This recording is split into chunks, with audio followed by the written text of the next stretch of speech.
Video shoot చేసి వైసీపీలో ఉండే ప్రముఖులకు చూపించిన మాట సార్. మీ ఆనందం ఏంటి సార్? వాళ్ళు కొట్టుకున్నారు, మీరెందుకు సార్ జోక్యం చేసుకోవడం? ఇక్కడ నాతో ఇలా చేయించింది జగన్మోహన్ రెడ్డి గారు అనేది RRR ఆరోపణ. దూల్పల్లి నరేంద్ర గారు నాకు ఎవ్రీ ఇయర్ న్యూ ఇయర్ కి మా డైరీ నుంచి మంచి స్వీట్స్ పంపిస్తారు. పాపం ఏంటో డెలికాషన్ అంట. దూల్పల్లి నరేంద్ర గారు మీరు సునీల్ గారి స్నేహం నుంచి బయటకు వచ్చేసిందండి. మంత్రివర్గం దృష్టిలో ఉన్నారు ఆయన. పుల్లన్న అని సంబంధాలా? లోకేష్ గారు చూడకూడదు. పుల్లన్నకు సంబంధించి మాజీ మంత్రి నారాయణ ఫేవర్ అతనికి సంబంధించిన కేసులో, అతనికి సంబంధించిన కేసులో సార్ మీరు వైసీపీ గవర్నమెంట్ ఉన్నప్పుడే సుజనా చౌదరి వాళ్ళతో రిలేషన్ మెయింటైన్ చేశారనేది కూడా మీ మీద ఒక అభియోగం ఉంది. 83లో పార్టీ పెడితే 2005 వరకు అక్కడ పార్టీ ఆఫీస్ కానీ జెండా ఎగరేయటం కానీ లేదు. అంటే మీరే పెట్టించారు పార్టీ ఆఫీస్ కూడా? నేనే పెట్టించాను టీడీపీ ఆఫీసు. ఏంటి సార్, ఎలా అర్థం చేసుకోవాలి మిమ్మల్ని? సార్ ఇంత ప్రాధాన్యత ఉన్న పోస్టులో ఉన్నప్పుడు సిఐడి చీఫ్ గా ప్రాధాన్యత లేని పోస్టుకి ఎందుకు ట్రాన్స్ఫర్ చేశారు మళ్ళా మీకు? సిబిఎన్ గారి కేసు కానీ ఆయన చెప్పిందల్లా నేను చేస్తుంటే ఆ పరిస్థితి రాదు కదా. అంతకుముందే నేను తిట్టేవాడు, రైడ్ చేయి, అరెస్ట్ చేయి అన్నాడు. నేను ఊరుకండి మతలేదా ఏంటి, ఇందులో కేసు లేదు. రాజకీయాల్లో ఆత్మహత్యలే కానీ హత్యలు ఉన్నాయి. జగన్ గారి ఆత్మహత్య అంటారా? ఎవరైనా అంతే. ఒక విషయం, ఈ వీడియో కంప్లీట్ గా స్కిప్ చేయకుండా చూడండి. ఇది చాలా ఎక్స్క్లూజివ్. ఒక చెప్పాలంటే ఇది ఆంధ్రప్రదేశ్ రాజకీయాల్లో ఒక బ్లాస్టింగ్ వీడియో కాబోతుంది ఇది. సార్ నమస్కారం. నమస్తే అండి. సార్ ప్రశ్నలన్నీ సూటిగా ఉంటాయి సార్, జవాబు కూడా మీరు అంతే సూటిగా వీలైనంత నిజాయితీగా చెప్తారని అనుకుంటున్నాను. ఆయన మాట్లాడిన దానికి నేను సమాధానం చెప్పడంలో తప్పులేదు, టెక్నికల్గా కూడా. సార్ మీరు చెప్పారు ప్రమాణపూర్వకంగానే మన సాక్షిగా నిజం చెప్తారని. అంటే చాలా కేసులు కోర్టుల్లో జరిగినవన్నీ ప్రూవ్ అవుతాయని చెప్పిన రకరకాల కారణాలతో, కానీ మన మనస్సాక్షికి మాత్రం తెలుసు అది ఏం జరిగిందన్న విషయంపై. తర్వాత పైవాడ దేవుడు తెలుసు. రఘురామకృష్ణరాజు గారిని పై మీరు కస్టోడియల్ టార్చర్ పెట్టింది వాస్తవం కదా సార్? పూర్తిగా అబద్ధం అండి, అబ్సల్యూట్లీ ఫాల్స్.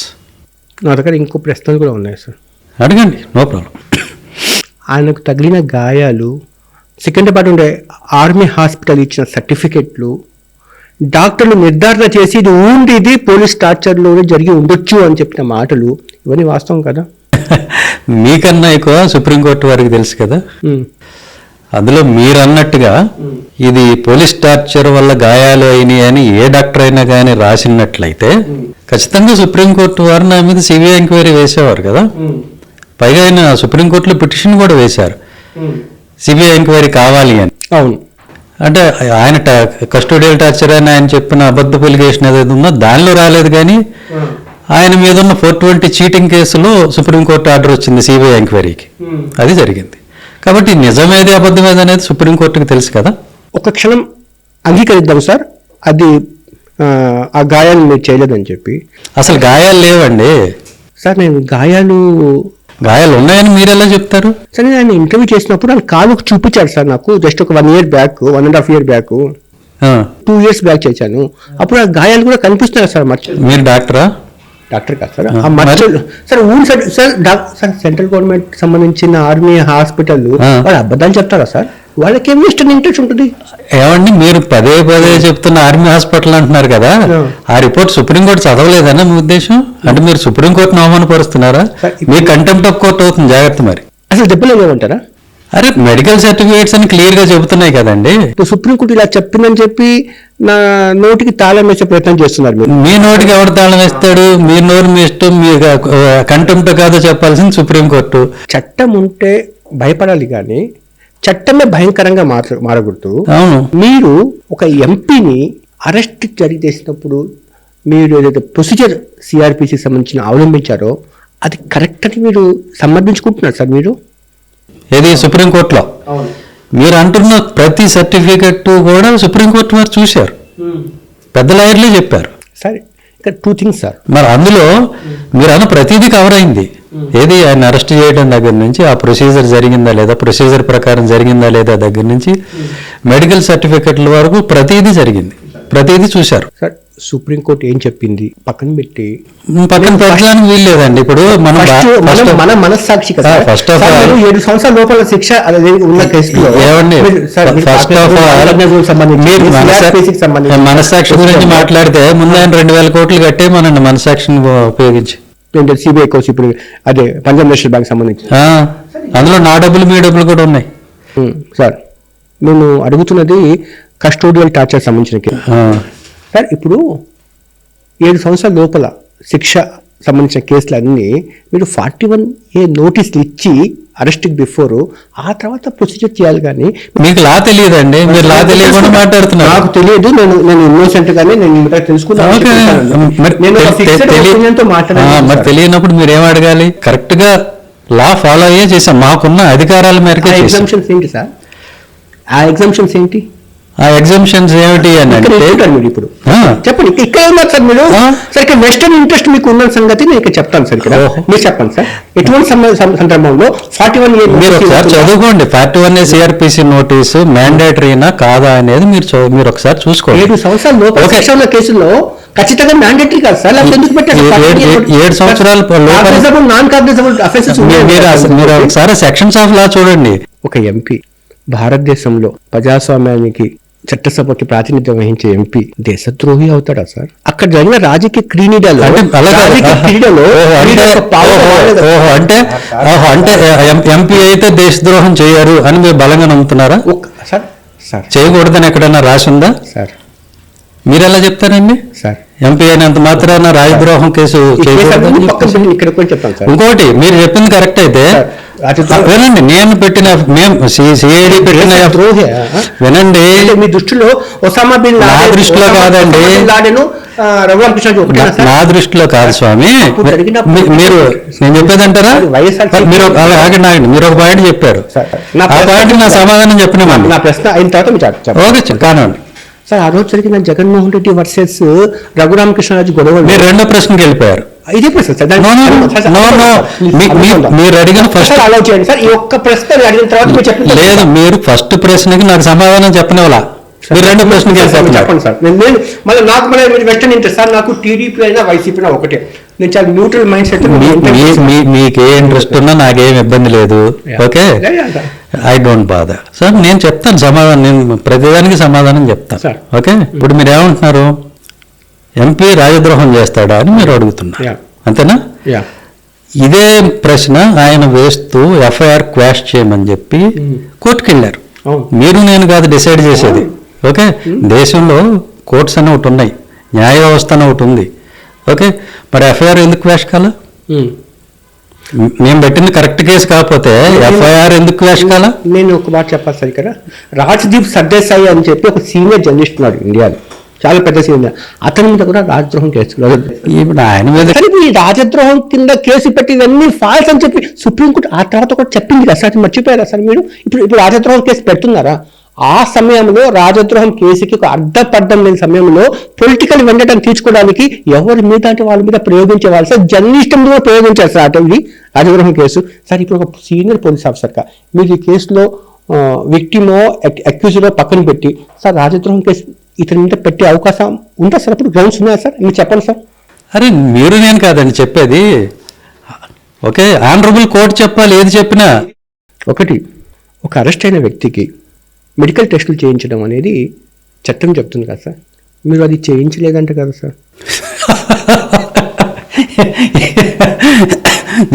జాఫర్ గారు మీరు ఒక ఇల్యూజన్లో ఉండి మాట్లాడుతున్నారా? ఏం నాకు అర్థం కాదు. చెప్పండి సార్, నాకు తెలియదు. చెప్పండి. నాకు తెలిసి మొట్టమొదట ఒక సింగిల్ డాక్టర్, ఒక డాక్టర్ అరెస్ట్ అయినప్పుడే ఒక డాక్టర్ వచ్చి చెక్ చేయటం, సర్టిఫికేట్ ఇవ్వడం కూడా జరిగింది. అది మీరు ఫైల్లో చూసుకోవచ్చు. ఓకే, సో ఆ సింగిల్ డాక్టర్ చెకప్ అయిపోయిన తర్వాత మర్నాడు కోర్టులో ప్రొడ్యూస్ చేసే ముందట మళ్ళీ ఇంకొక ఎగ్జామినేషన్ అయింది. సరే, ఓకే సార్. మీరు అరెస్ట్ చేయడానికి వెళ్ళారా సార్? అరెస్ట్ చేయడానికి వెళ్ళారా అతన్ని? ఎవరు? మీరు. నేనా? రఘురామకృష్ణరాజుని. నేనా? అది మీ టీం సార్. మీ టీం వెళ్ళిందా? Okay sir. ఆ రోజు అతను లిఫ్ట్ చేసిన తర్వాత ఏం సార్ ఒక 48 hours ఏం జరిగింది ఒకసారి చెప్పండి సార్ నాకు. అసలు లిఫ్ట్ చేసి సార్ గుర్తు చేసుకోండి సార్, కొన్ని సంఘటనలు అంతే ఇప్పుడు అంత గుర్తు చేసుకునే ఏం జరగలేదండి, అంతేం లేదు. ఇక్కడ ఐదు సంవత్సరాలు అయిపోయింది కదా, సుమారుగా 4 సంవత్సరాల క్రితం. కాబట్టి ఎగ్జాక్ట్ గా నేను చెప్పలేను. ఇప్పుడు 4 సంవత్సరాల క్రితం మీరు ఏ డ్రెస్ వేసుకున్నారో చెప్పండి. ఈ టైం మేజర్ సంగతి నా జీవితం ఏం జరిగినట్టు గుర్తుపెట్టుకుంటాను. ఎగ్జాక్ట్ గా నేను చెప్పలేను. ఇప్పుడు 4 సంవత్సరాల క్రితం మీరు ఏ డ్రెస్ వేసుకున్నారో చెప్పండి. ఈ టైం మేజర్ సంగతి నా జీవితం ఏం జరిగినట్టు గుర్తుపెట్టుకుంటా. మీ పెళ్ళిలో ఇంకోటి అయితే గుర్తుపెట్టుకుంటారు. ఇది నా ప్రొఫెషనల్ లైఫ్ నేను గుర్తుపెట్టుకుంటాను సార్. 4 నెలల క్రితం ఏం జరిగిన సంగతి ఫ్రేమ్ టు ఫ్రేమ్ గుర్తుపెట్టుకుంటా. సెకండ్ ఇప్పుడు మీ ఇష్యూలో సార్ అలాగే వినండి, అదే చెప్తున్నా ఇంకో విషయం సార్ వినండి. మీ మీద నాకు చాలా గౌరవం ఉంది, ఎందుకంటే మీరు ఒక మంచి పోలీస్ ఆఫీసర్. అప్పుడు నేను మంచి పోలీస్ ఆఫీసర్నా చెడ్డ పోలీస్ ఆఫీసర్నా పక్కన పెట్టండి, పోలీస్ ఆఫీసర్ని. ఓకే, వదిలేయండి. నేను డీల్ చేసిన వేలాది కేసుల్లో ఇదొక కేసు నాకు, అంతే. ఇదొకటే కేసు కాదు, రైట్? ఆయనకి ఇదొకటే కేసు కాబట్టి ఆయన ఏదైతే మాట్లాడచ్చు. నాకు వందలాది కేసులు చూస్తాం మేము, అందులో ఇదొక కేసు. ఏంటి దీని స్పెషాలిటీ? నేను ఒక ప్రశ్న ఏమంటారా, అడగండి. అరెస్ట్ ముందు దీనికి సమాధానం చెప్పినవ్వండి. ఓకే, సో మెడికల్ ఎగ్జామినేషన్ జరగలేదన్నారు, జరిగింది, సర్టిఫికేట్ ఉంది, అది రొటీన్ ప్రొసీజర్. వినండి, ఒక్క నిమిషం ఆగండి. ఒక్క నిమిషం ఆగండి. రొటీన్ ప్రొసీజర్ ప్రకారం before producing an accused to the magistrate ఒక ఎగ్జామినేషన్ జరుగుతుంది, అది జరిగింది, ఆ సర్టిఫికేట్ ఉంది, మీరు కోర్టులో అప్లై చేసి తీసుకోవచ్చు. రెండవది, ఈయన హైకోర్టుకి వెళ్ళి ఒక ఆర్డర్ తెచ్చుకున్నారు, నన్ను కొట్టారు, మా కస్టోడియల్ టార్చర్ అయింది, అది అంటే ఆనరబుల్ హైకోర్టు వారు ఒక ప్యానల్ ఆఫ్ డాక్టర్స్ని అపాయింట్ చేస్తూ ఐ థింక్ డిస్ట్రిక్ట్ కలెక్టర్కి, డిఎంఎండ్హెచ్ఓ గుంటూరుకి ఆదేశాలు ఇవ్వడం జరిగింది. మీరు ఎగ్జామిన్ చేయండి వీడిని, ఇందులో ఈ టైప్ ఆఫ్ డాక్టర్స్ ఉండాలి, అది సీల్డ్ కవర్లో మాకు పంపండి అన్నారు. సో అది కూడా జరిగిందిగా.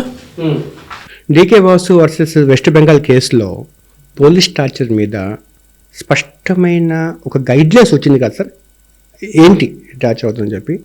ఒక చీకటి గదిలో ఒక ఎంపీని, గౌరవనీయమైన చట్టసభకు, మీరు డిటెక్టివ్ నావల్ చదివినట్టు చదువుతున్నారు, చెప్పండి. ఓకే, చెప్పండి, అడగండి క్వశ్చన్. రైట్, అడగండి సార్. ఒక చీకటి గదిలో రఘురామకృష్ణరాజు గారిని వేసింది వాస్తవం కదా? అంటే ఇప్పుడు ఇది చీకటి గది అంటారు దీన్ని, ఇప్పుడు వీడియో షూట్ చేయట్లేదు మనం. ఎట్లా ఇది చీకటి గది ఎలా అయింది? దీన్ని ఏమంటారు? దీన్ని బ్రైట్ అంటారు సార్. దీన్ని లైట్ ఉంది కదండి సార్. నాకు చీకటి గది అని అంటే ఎలాంటి లైటు లేనటువంటి గదిని చీకటి గది అంటారు. మరి నాకు తెలిసింది అది. మీకు ఎన్ని రకాల చీకటి గదులు తెలుసో నాకు తెలియదు.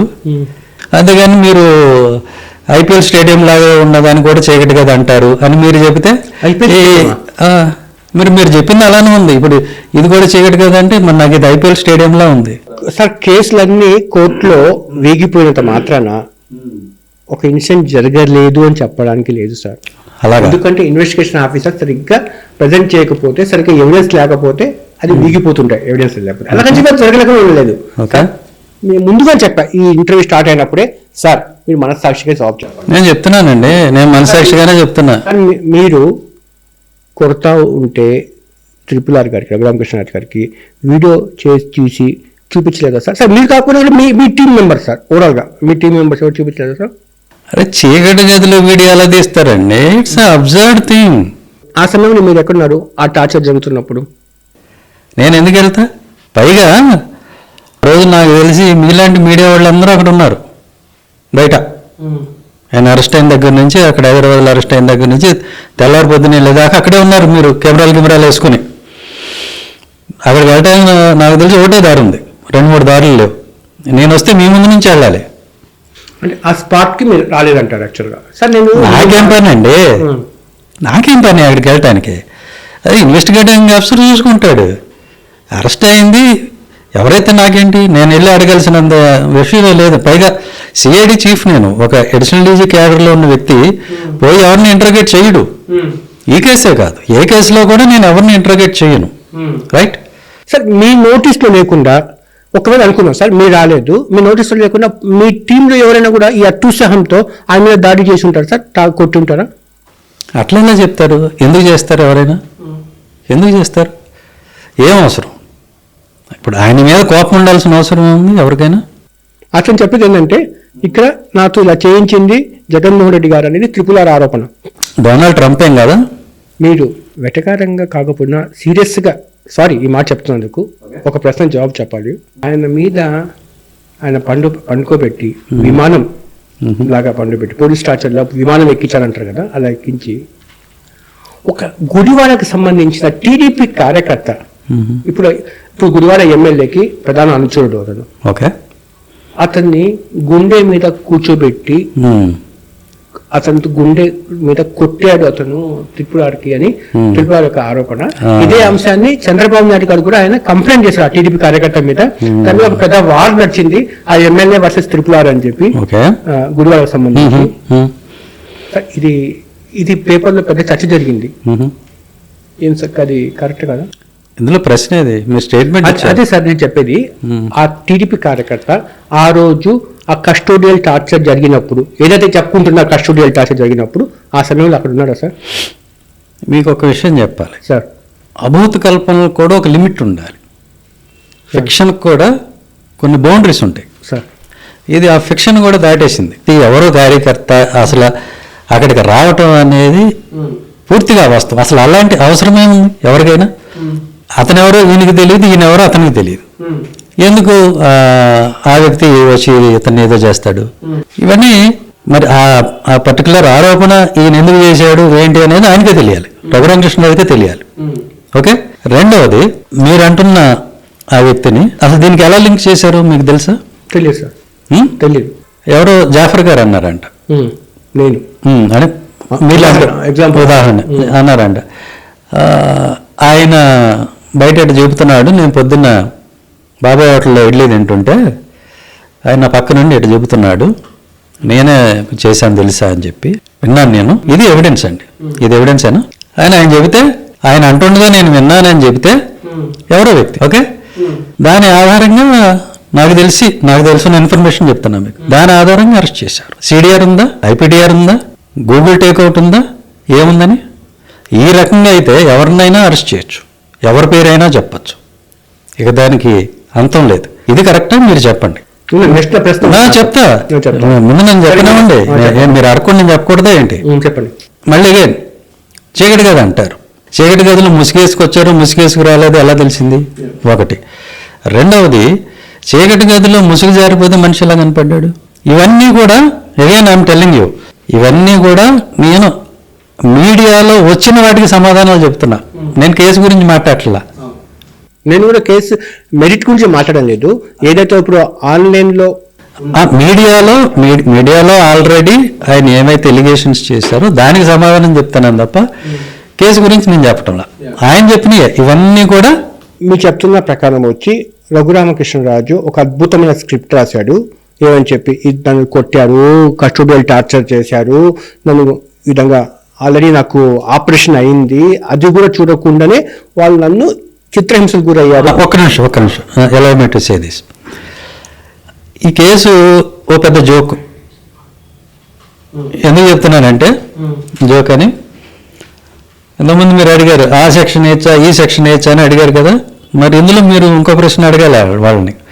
కాళ్ళ మీద కొట్టారంటున్నారు, మీరు అంటున్న ఆర్మీ హాస్పిటల్ రిపోర్ట్ ఒక్క క్షణం అది దానిలో ఏదో ఉందని అనుకుందాం. కాళ్ళ మీద గాయాలి, అరికాళ్ళ మీద గాయాలి అంటున్నారు. అరికాళ్ళ మీద కొట్టి ఎవరైనా చంపేస్తారండి? 307 అటెంప్ట్ టు మర్డర్. అరికాళ్ళ మీద కొట్టేసి చంపేస్తారా? అంటే అరికాళ్ళ మీద కొట్టే చచ్చిపోయిన వాళ్ళ కేసులు లేవా? చూపించండి. ఒక్కడు కూడా లేదా? లేదు. సరే ఏం సార్ అది? ఇంపాసిబుల్. ఓకే. అంటే అప్పటికి ఇంటెన్షన్ వినండి సార్, నేను మిమ్మల్ని క్రాస్ చేయడం కాదు సార్ ఉద్దేశం చెప్పడం. ఆ రోజుకి ఇంటెన్షన్ వచ్చి చంపాలని కాదు కూడా చిత్రం. మరి ఏ రోజు అది ఆ ఇంటెన్షన్ కానప్పుడు మరి 307 ఎందుకు వేస్తారు? 307 ఫోన్లో తిట్టాడని చెప్పి కూడా కొన్ని కేసులు 307 వేసిన దాఖలాలు ఉన్నాయి కదా సార్ మనకు. కంటెక్స్ట్ మీరు మార్చొద్దు, ఈ కంటెక్స్ట్ లో చెప్పాలి. ఒక్క ప్రశ్న వేస్తాను సార్. నేను ఇంతకు మధ్యలో మీరు ఆపారు, 1 అడగండి సార్. ఇప్పుడు మీరు అంతకు ఆపారు. ఇప్పుడు అతను ఒక స్క్రిప్ట్ అల్లాడు అనుకుందాం సార్, ఒక్క క్షణము అది కరెక్ట్ అనుకున్నాం సార్. అదే కరెక్ట్. అసలు ఏం జరగలేదు సార్. జరగాలని మీరు కోరుకుంటున్నారు. నాకు తెలుసుకోవడం కదా సార్. కుంటుతూ బయటకు వచ్చాడు కదా సార్ అతను. నేను కుంటుతాను ఇప్పుడు సార్. మనిషి ఎంత యాక్టర్ ఉంటాడు అంటారా? ఆయన ఈ మధ్య దుర్యోధనుడు ఏదో వేశారు, చాలా అద్భుతంగా నటించారు అసెంబ్లీలో. ఆయనకి నటనొచ్చని చెప్తున్నానండి బాబు. ఏమండి రఘురామకృష్ణరాజు గారి గురించి నేను ఒక మంచి మాట చెప్పకూడదండి? చెప్పండి సార్. అదే చెప్పా, అద్భుతంగా నటించారు ఆయన సుయోధనుడిగా, అందరూ మెచ్చుకున్నారు కూడా. ఆయనకి నటన రాదంటారేంటి మీరు? సార్ నిజం చెప్పండి సార్, ఏం జరిగింది ఆ రోజు? నేను నిజమే చెప్తున్నానండి. అంటే నేను నిజం చెప్పట్లేదని మీరు ఎలా ఓ పని చేయండి. అలాగే జాఫర్ గారు ఒక్క నిమిషం ఓ పని చేయండి. అలాగే ఓ పని చేయండి. ఆ నిజం అంటే మీరు కాగితం మీద రాసి నేను చదువుతాను, సరేనా? ఎందుకు కుంటూ వచ్చాడు సార్ ఆయన? ఆయన అడగాలి, ఎవడెందుకు కుంటున్నాడో నాకేం తెలుస్తుందండి. భలే ఉంది మీ పని. ఒక మనిషికి బైపాస్ సార్, అతను ఎంపీ పక్కన పెడదాం సార్. అతను ఎంపీ ఒక్క నిమిషం నన్ను ప్రశ్నించే సమయంలో మీరు ఇలాగే ఆపేస్తా ఉన్నారు, మర్చిపోతాం మళ్ళీ అంటే. మీరేం మర్చిపోవద్దు, మీ జ్ఞాపక శక్తి చాలా ఎక్కువ. చెప్పండి నాకు తెలుసులేండి. కానీ నాకు అంటే నేను విన్నది ఏమిటి అని అంటే అది చెప్తా, అది నా ఒపీనియన్. చెప్పండి. నా ఒపీనియన్ కాదు ఇది. చెప్పండి. ఓకే, మళ్ళీ కౌంటర్కి వచ్చే అవకాశం ఇవ్వాలి మళ్ళీ మీరు. మీ ఇష్టం వచ్చింది అడగండి. నేను ఆపాను మిమ్మల్ని? నేనే చెప్పండి. నేను అడగలేదు, ఆపలేదు. మీ ఇష్టం వచ్చింది అడగండి. ఈయనకి అప్పటికే తెలిసింది హైకోర్టులో బెయిల్ మూవ్ చేశారు. ట్రయల్ కోర్టులో అంటే కింద మన లోయర్ కోర్టుకి మెజిస్ట్రేట్ గారి దగ్గరికి అప్పేర్ అయ్యేసరికే హైకోర్టులో బెయిల్ రిజెక్ట్ అయింది. అది తెలుసు కదా మీకు? దాని మీద అది ముందే తెలిసిపోయింది ఆయనకి. జనరల్గా బెయిల్ కోసం అక్యూజ్డ్ అందరూ ఫాలో అయ్యే కామన్ టాక్టిక్స్ ఒకటి ఉంది.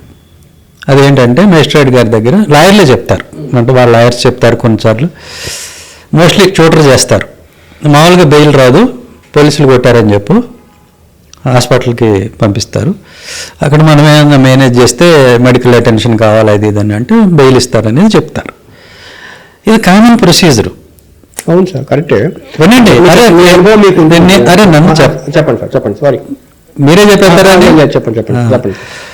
అట్లా ఈ కేసే కాదండి, 100 కేసుల్లో ఇలానే చెప్పారు, ఇప్పటికీ చెబుతున్నారు. అదే నిన్న మొదలై ఇవాళ ఆగేది కాదు, అంతకు ముందు ఉంది, అప్పుడు జరిగింది, తర్వాత అన్ని చోట్ల ఇదే చెప్తారు వాళ్ళు కామన్గా. చెప్పినప్పుడు మెడికల్ ఎగ్జామినేషన్కి పంపిస్తారు. పంపించినప్పుడు ఏమి లేదని వస్తుంది, ఎందుకంటే అది అబద్ధం కాబట్టి. అది బెయిల్ పొందడానికి వాళ్ళు ఆడేటువంటి ఒక ఇది చెప్పొచ్చు. కానీ పోలీసులు మనకి 3rd డిగ్రీ ప్రయోగించారని ఇంట్రాగేషన్ అని చెప్పి ఆధారాలు చూపించలేరు కదా సార్? ఏమండి? ఆధారాలు చూపించలేరు కదా, ఎవిడెన్స్. అదే ఇక్కడ రూల్స్ ఉన్నాయి కదా. రూల్స్ ఉన్నాయని మీరు చెప్తే సరిపోదు. మీరు డాక్టర్ కాదు, మీరు సుప్రీంకోర్టు జస్టిస్ కాదు. డాక్టర్ సర్టిఫికేట్ ఇచ్చారు, దాన్ని సుప్రీంకోర్టు వారు చూశారు. అలాగే హైకోర్టు ఆదేశించినటువంటి మెడికల్ ఎగ్జామినేషన్ ఏది ఉందో దాన్ని హైకోర్టు వారు క్షుణ్ణంగా పరిశీలించారు. సార్ ఇక్కడ నేను ఇందాక ప్రశ్న మీరు ఇంటరప్ట్ చేశారు నాకు. సరే, ఆయన ఎంపీ అనే సంగతి పక్కన పెడతాం సార్ అంతా చెప్పి, అంటే ఒక వదిలేండి, ఆయన బాధపడతారు. ఓకే సార్, ఎంపీ అనే అనుకుందాం సార్. ఎంపీ సంగతి పెడతాం సార్. ఒక మనిషి బైపాస్ చేసుకున్న మనిషిని ఒక పోలీసులు హ్యాండిల్ చేసేటప్పుడు కనీసం జాగ్రత్తలు తీసుకోవాలి కదా సార్? సార్ మీ మనస్సాక్షికి చెప్పండి సార్, అది ఆ జాగ్రత్తలు తీసుకున్నారా సార్? రేపు ఏదైనా హ్యాండ్లింగ్లో ఏదైనా జరిగింది అనుకోండి, ఎవరికి మొత్తం ఎంటైర్ డిపార్ట్మెంట్ బోను నిలబడే పరిస్థితికి వస్తుంది ఆ రోజు. ఏం జరిగిందండి? ఏం జరగలేదు కదా. ఆయన హాయిగా తిరుగుతున్నాడు.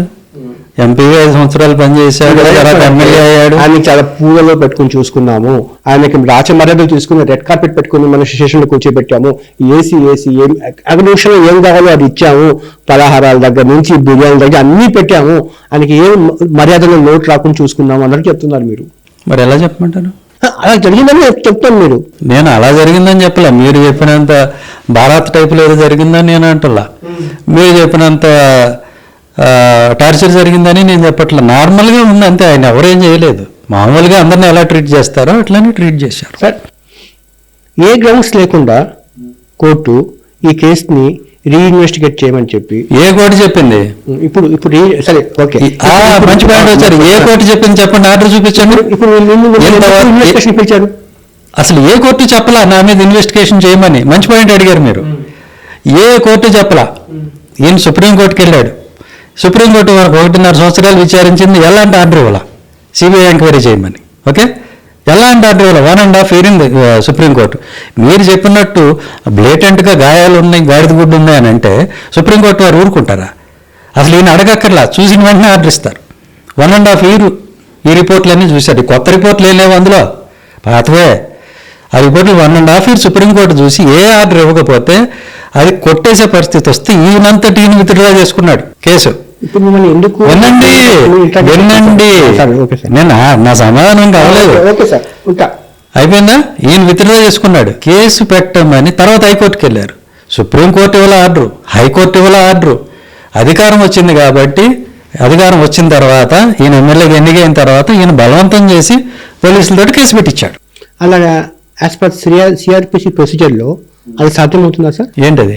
ఒక కేసులో ఒక ఇన్వెస్టిగేషన్ పూర్తయిన తర్వాత సేమ్ మళ్ళీ మనం రీఓపెన్ చేయడము, లేకపోతే ఇన్వెస్టిగేషన్ చేయించడం సాధ్యమవుతుందా? నాకు తెలియక అడుగుతాను సార్, అందుకోసమే. మీరు కన్ఫ్యూజ్ అవుతున్నారు. ఆయన మీద ఉన్న కేసు వేరు, ఆయన పెట్టిన కేసు వేరు. ఆయన మీద ఉన్న కేసు అదే సార్, మనకు Punjab national bank CBI case అది గురించి అది కాదు. ఫస్ట్ సిఐడి ఆయన మీద కేసు పెట్టి అరెస్ట్ చేసింది కదా, అది రాజద్రోహం కేసు. అది ఉంది. ఇప్పుడు ఆయన పెట్టిన కేసు ఏంటి? ఆయన ఎప్పుడు పెట్టాడు కేసు? 3 సంవత్సరాలు 3.5 సంవత్సరాల తర్వాత పెట్టాడు ఆయన కేసు. ఏది? కోర్టులన్నీ తిరిగి వచ్చి ఏ కోర్టు కూడా ఆయన చెప్పిన దాన్ని నమ్మకపోతే, ఏ కోర్టు కూడా సిఐడి మీద, సునీల్ కుమార్ మీద ఇన్వెస్టిగేషన్ చేయండి, కేసు కట్టండి అని ఏ కోర్టు కూడా చెప్పకపోతే పోలీసులు వాళ్ళంతటా వాళ్ళుగా కేసు రిజిస్టర్ చేశారు. ఎప్పుడు చేశారు? ఈయన పిటిషన్ ఇస్తే ఇది నిజమా కాదా అని తర్జన పడి, అది నిజమైన కేసు అయితే వెంటనే రిజిస్టర్ చేయాలిగా. ఈయన ఇవాళ కేసు ఇస్తే, ఇవాళ కంప్లైంట్ ఇస్తే 1 నెల రోజులు పట్టింది పోలీసులకి అది ఎఫ్ఐఆర్ చేయడానికి. ఎందుకైంది డిలే? మీ ఇన్ఫ్లుయెన్స్ ఎక్కువ కదా పోలీస్ డిపార్ట్మెంట్లో. ఎక్కువ కదా. అదే, నా ఇన్ఫ్లుయెన్స్ ఎక్కువైతే నేను కేసు కట్టించుకున్నానా? నా ఇన్ఫ్లుయెన్స్ ఉపయోగించి 1 నెల రోజులు చెప్పనివ్వండి, 1 నెల రోజుల పాటు ఈయన తన అధికారాన్ని దుర్వినియోగం చేస్తే కేసు రిజిస్టర్ అయింది. సార్ నేను మీ మాటల్లో నన్ను ఇన్ఫ్లుయెన్స్ చేసేస్తున్నాను. నెక్స్ట్ ప్రశ్న రాకుండా నన్ను ప్రశ్న వచ్చినప్పుడు నాకు అడగనివ్వండి. యాక్చువల్గా ఈ ఎంటైర్ ప్రక్రియలో ఎక్కడ కూడా ఏమైంది ఈ కేసు, అసలు ఎందుకు అరెస్ట్ చేశారని చెప్పి అప్పుడు సీఎం గారు జగన్మోహన్ రెడ్డి గారు మీతో ఒక్కసారి కూడా మాట్లాడలేదు సార్? సార్ నిజం చెప్పండి సార్, మనస్సాక్షి చెప్తున్నా. లేదండి, అస్సలు లేదు. నాతో మాట్లాడరు, అవసరం లేదు. ఎందుకంటే నా పైన డీజీపీ ఉంటారు, హోమ్ సెక్రటరీ ఉంటారు. వినండి, అలాగే ఇంటెలిజెన్స్ ఉంటుంది, వాళ్ళు చెప్తారు ఎప్పటికప్పుడు జరిగేది. మీరు యూనిట్ అస్సలు మాట్లాడలేదు సార్? ఏం అసలు కొంచెం ఈ కేసు గురించి అయితే నేనే మాట్లాడాలి ఆయనతోటి. ఏం జరిగింది సార్ యాక్చువల్గా ఆ చీకటి గదిలో? ఏమండి, ఆ చీకటి గది ఎక్కడ ఉందో నాకు తెలియదు. ఒకటి, ఫస్ట్ ఆఫ్ ఆల్ నేను లేను అక్కడ. ఆ గదిలో చీకటి ఉందో, లైట్ ఉందో, బెడ్ లైట్ ఉందో నాకు ఎలా తెలుస్తుంది? ఓకే, ఆయన చెప్పింది మాత్రం కరెక్ట్ కాదు. వినండి, ఏమీ జరగలేదు. ఓకే, జరిగితే కోర్టు వాళ్ళే చెప్పేవాళ్ళు కేసు కట్టమని. జరిగింది ఏంటంటే ఇలా జరిగింది చెప్పండి, ఇలా జరిగింది అని ఆయన సింపతిగా ఏం చేసుకున్నారు, బెయిల్ తెచ్చుకున్నారు. నెక్స్ట్ ఎలక్షన్ ఉన్నాయా sir? 3 months 4 months 5 months 6 months election ఉందా? బెయిల్ తెచ్చుకున్నారు కదా సుప్రీంకోర్టు నుంచి.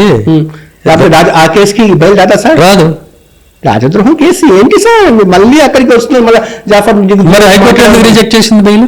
ఆ కేసు ఇప్పుడు ఆ చట్టం ఉందా సార్? ఇప్పుడు రాజద్రోహం ఆ రోజున ఉంది కదా, ఎందుకు తీసే చట్టం అది? ప్రత్యర్థులకు అది తీసేసిన వాళ్ళని అడగండి. నేనెందుకు చెప్పాలి ఎందుకు తీశారు, ఎందుకు చేశారు? ఐపీసీ ఎందుకు చేశారని నేను అడుగుతానా? ఐపీసీ రేపు తీసేస్తుంది గవర్నమెంట్, ఎందుకు తీసేశారని నేను అడుగుతానా? ఆ రోజు ఏ చట్టం అమల్లో ఉంటే దాన్ని అమలు చేయడం వరకే నా బాధ్యత. తీయాలా, ఉంచాలా, మార్చాలా అది ప్రభుత్వం వారి ఇష్టం. నేనెందుకు చెప్తాను? వినండి ఏం జరిగిందో. బెయిల్ తెచ్చుకున్నారు. అదే నిజంగానే చెప్తున్నా. బెయిల్ తెచ్చుకున్నారు. ఏమి ఆ తర్వాత మీలాంటి మీడియా వాళ్ళందరూ రోజు ఆయన ముందు గొట్టాలు పెట్టి, నాకు తెలిసి న్యూస్ స్పేస్లో ఏ యాంకర్ కూడా, ఒక ఛానల్ ఉన్న యాంకర్ కానీ, ఛానల్ ఉన్నటువంటి ఛానల్ అధిపతి కానీ, ఇదే వృత్తిగా ఉన్న జర్నలిస్ట్ కానీ, నాకు తెలిసి అంత ఎయిర్ టైం ఎవరు తీసుకోవాలి. అంత ఎయిర్ టైం తీసుకున్నాడు ఆయన. ఇదే చెబుతూ ఆయన ఏంటంటే ఆయన పొలిటీషియన్, రాజకీయంగా దాన్ని అస్త్రంగా వాడుకున్నారు. జగన్ గారు చేశారని, అదని, ఇదని అట్లా. ఈయన చూసారా జగన్ గారు చెప్పటం? ఏముంది అలాగా సాక్ష్యాల గురించి మాట్లాడుకోవాలి కదా మనం. సో ఇది రాజకీయమైన కేసు కాబట్టి ఆయన జగన్ గారి గురించి మాట్లాడారు. ఓకే, రాజకీయ కోణం ఉంది కాబట్టి ఆయన పేరు తీశారు. 3.5 సంవత్సరాలు ఆయన దుమ్మెత్తిపోవడానికి మరి వాళ్ళకి ఏం గొడవలు ఉన్నాయో అది సెటిల్ చేసుకున్నారు. తర్వాత ఈ సింపతి వాడుకుని ఆయనకి టికెట్ తెచ్చుకున్నారు. లేకపోతే ఆయనకి టికెట్ ఇవ్వరు కదా, ఇవ్వలేదు కదా. ఆయనకి it paid him of well. సరే, ఇవన్నీ మీరు డీజీపీ కావాలని చెప్పి సీఎం దగ్గర మెప్పు కోసం చేశారా, లేకపోతే నెక్స్ట్ ఆఫ్టర్ రిటైర్మెంట్ ఎంపీ గాను ఎమ్మెల్యే గాను వెళ్ళడానికి చేశారా అన్నది రఘురామకృష్ణరాజు వాళ్ళు మనుషులు సోషల్ మీడియాలో అడుగుతున్న ప్రశ్న. తప్పకుండా చెప్తా. ఈ డీజీపీ అట్లాగే మీరు అనుకున్న వాదనే కరెక్ట్ అయితే ఆ తర్వాత నేను మార్గదర్శి మీద కేసు కట్టాలి. నేను కట్టలేదు. నాకు డీజీపీ అవ్వాలని అదే నా ఆకాంక్ష. అయితే వెళ్ళారు కదా అరెస్ట్ చేయడానికి. ఎవరు? మీ టీం సిఐడి నుంచి. ఎక్కడికి? రామజీరావు గారిని అరెస్ట్ చేయడానికి. సిఐడి పర్మనెంట్ గా నాకు ఎన్నో ఉండదు, మీరు తెలుసుకోవాలా. అవును, అప్పుడు నేను లేను. ఓకే, అవ్వటం అవ్వకపోవడం అనేది డీజీపీ అవుతానని నేను ఏ రోజు అనుకోలే. సర్వీస్లో జాయిన్ అయిన రోజు నేను ఎప్పుడు అనుకోలే. ఓకే, అవ్వాలి అనుకోని నేను అనుకోలే, అవుతానని అనుకోలేదు, అవ్వాలని అనుకోలేదు. కాబట్టి దానికోసం ఇది చేసాము అని ఇలా చేస్తారు అనేది తప్పు. నాకు ఆ రోజు అది కరెక్ట్ అనిపిస్తే అది చేస్తాను తప్పితే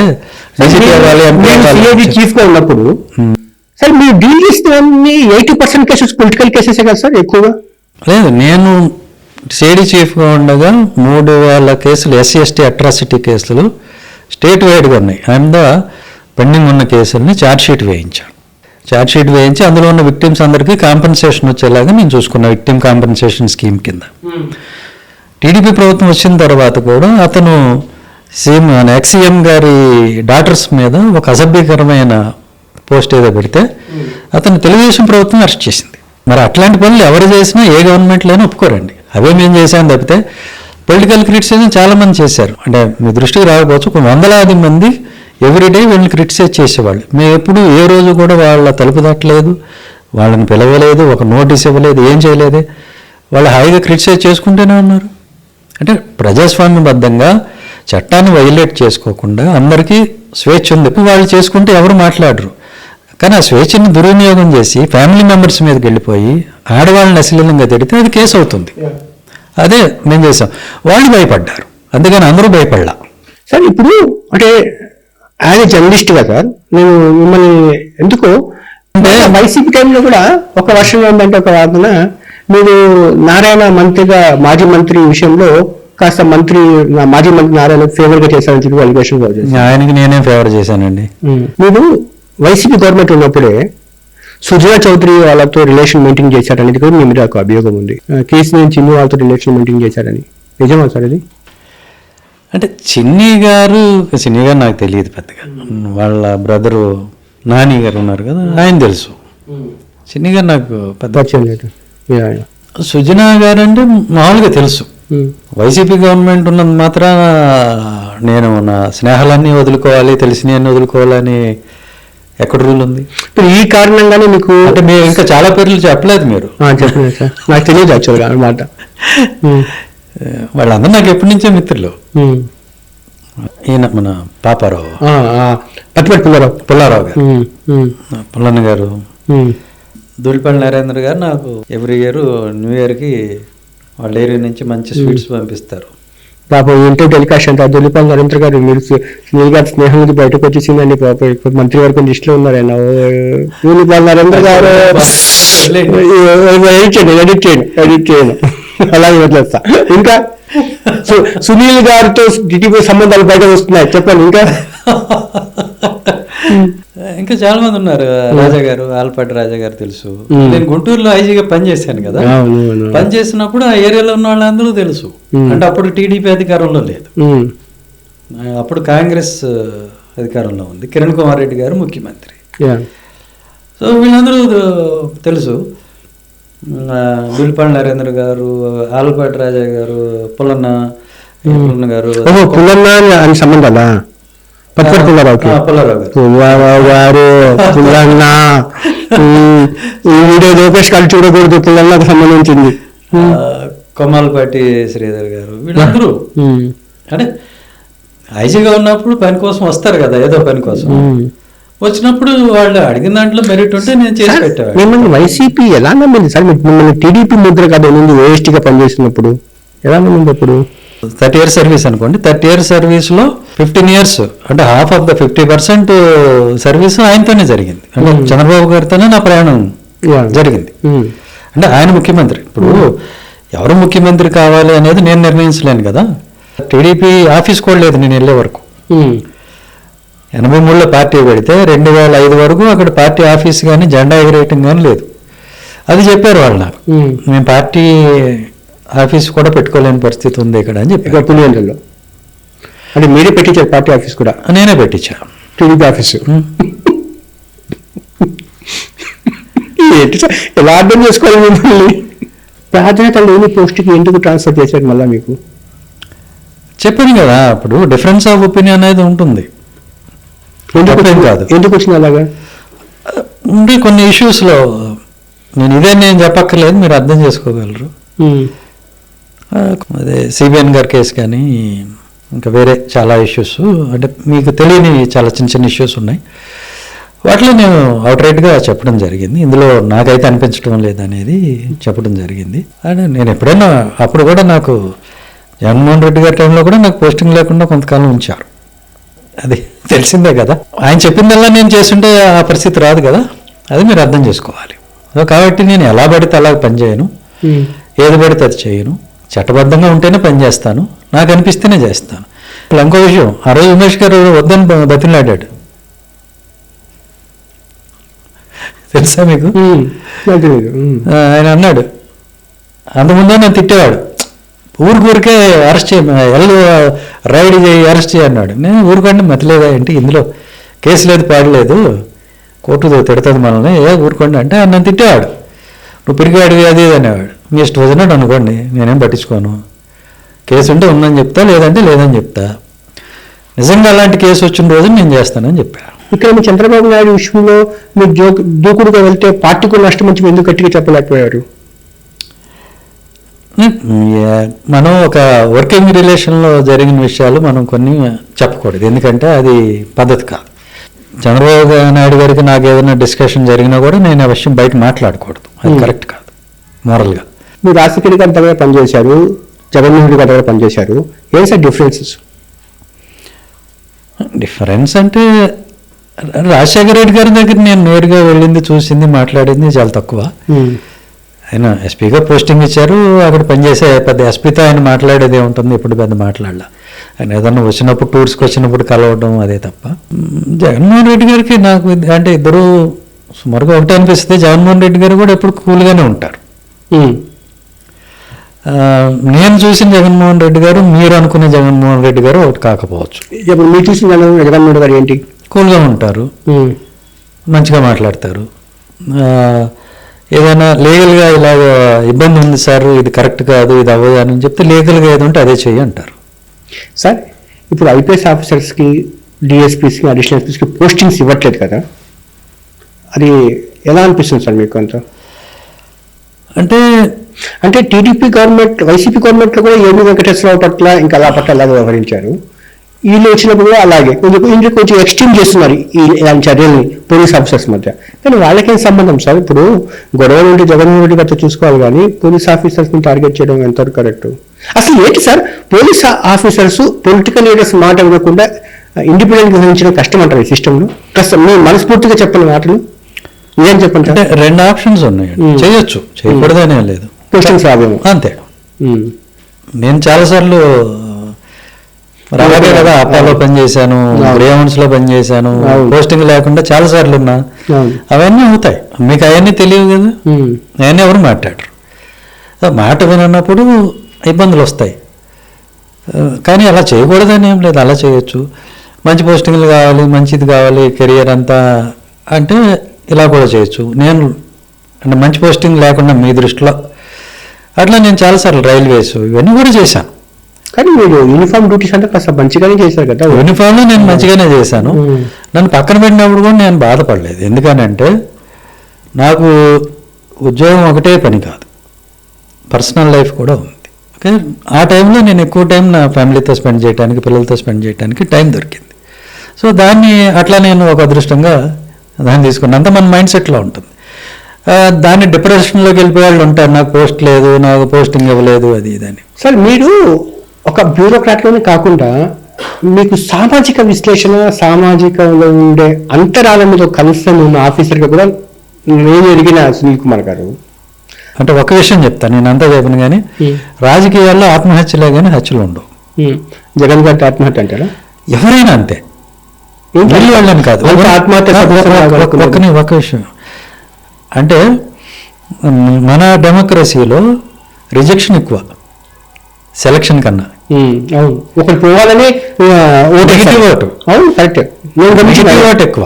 అవును, ఒకరు రావాలని దానికంటే కూడా ఒకరు పోవాలని వాళ్ళని గెలిపించే బాధ్యత యువత వాళ్ళు తీసుకున్నారు. అవును, నేను కూడా గుర్తించే విషయం. భవిష్యత్తు అంటే మళ్ళీ మీరు యూనిఫామ్ డ్యూటీలోకి వచ్చి మళ్ళీ ఇంకా 1 year ఉందనుకుంటారు కదా, 1.5 year ఉందా? ఉందిలేండి, ఆల్మోస్ట్ 1 year ఉంది. దాంట్లో మళ్ళీ యూనిఫామ్ డ్యూటీ చేయాలని ముందా ఫైట్ చేసి, లేకపోతే మళ్ళీ ఇంకా వద్దు చాలించుకుందాం అనుకుంటుందా? అంటే నాకు అంత పెద్ద ఆసక్తి లేదు డ్యూటీ చేయాలని చెప్పి. ఇప్పుడు మిమ్మల్ని సస్పెండ్ చేశారు కదా, అవును, దాని మీద ఫైట్ చేయరా? అంటే నేను బేసిక్గా నేనేం నమ్ముతానంటే ఒక సీనియర్ బ్యూరోక్రాట్కి గవర్నమెంట్కి ఒక ట్రస్ట్ అనేది ఉండాలి రిలేషన్షిప్లో. ఆ ట్రస్ట్ ఇద్దరం కీపప్ చేసుకోవాలి, రైట్? వారిని నమ్మి ఇది చేయండి అన్నప్పుడు నేను చేయాలి తప్ప ఈ పోస్ట్ చేయండి, నాకు పోస్ట్ ఇవ్వండి అని నేను అడగటం కరెక్ట్ కాదేమో నేను అనుకుంటా. I may be wrong. So ఇంకొకటి ఏంటి అంటే ఈ గవర్నమెంట్ మీద నాకు నమ్మకం ఉంది. టీడీపీ గవర్నమెంట్ మీద, ఏ గవర్నమెంట్ అయినా, ఇప్పుడున్న గవర్నమెంట్ మీద కూడా నాకు ప్రస్తుతానికి నమ్మకం ఉంది. ఓకే, ఒక ప్రొసీజర్ ఫాలో అవుతున్నారు, దానిలో కొంచెం అది సస్పెన్షన్ వరకు వెళ్ళాల్సిన అవసరం అయితే లేదు ఆ ఇష్యూ మీద. ఎందుకు వెళ్ళారు, వాళ్ళు కావాలని వెళ్ళారని నేను అనుకోను. వారిని ఎవరో ఇబ్బంది పెట్టుంటారు. ప్రభుత్వం అన్న తర్వాత అనేక ఇబ్బందులు ఉంటాయి నడిపేటప్పుడు. సో దానివల్ల చేసి ఉండొచ్చు అని నేను అనుకుంటున్నాను. నాకు నా మీద వ్యక్తిగతంగా వారి కోపం ఉందని చెప్పి నేను అనుకోను. దానికి కారణాలు కూడా నాకేం కనపడదు. సార్, విజయసాయి రెడ్డి గారికి మీకు గొడవ అయింది సార్?